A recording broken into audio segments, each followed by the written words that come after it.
Hello mga ka-heavenly! For today's video, samahan niyo akong gumawa ng rush order. Parang pansin ko nga mga mare, suki ako ng mga rush order ngayon. Ng mga nakaraan kasi, puro rush order yung mga nagpapagawa sa akin. Pero dahil mahirap tumanggi, gagawin natin yan basta't kaya pang gawin. Order nga pala to ng asawa ng kapatid ko para sa birthday niya. O diba, kahit family ko yung mga yan, umu-order talaga yan sa akin.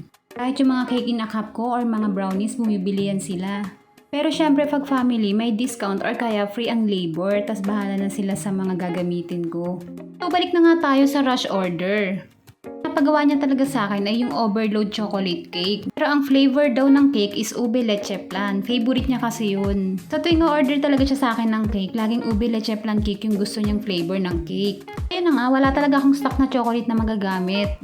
Tapos naisip ko parang hindi bagay yung ube leche flan cake tapos chocolate yung mga toppers at design. Kaya naisip ko ganyan na lang yung gawin ko. Tapos sabi niya basta may something na alak daw tapos ako nang bahala. Buti na lang din at may naitabi pa pala akong San Miguel topper kaya yun na yung nagamit ko. Dahil wala nga talaga akong maipang design ng mga chocolates, nagmano-mano na lang ako tsaka gumawa ako ng mga ibang design. Kung ano na lang maisipan ko, gora na yan. Lagyan ko lang ng design ng mga puti-puti para may ibang color, hindi purong violet. Tapos dinagdagan ko na lang siya ng mga gold balls na topper para dagdag kulay lang din. So ayun lang guys, nagawa ko ba ng maayos yung rush order? Nabigyan ko ba ng hustisya?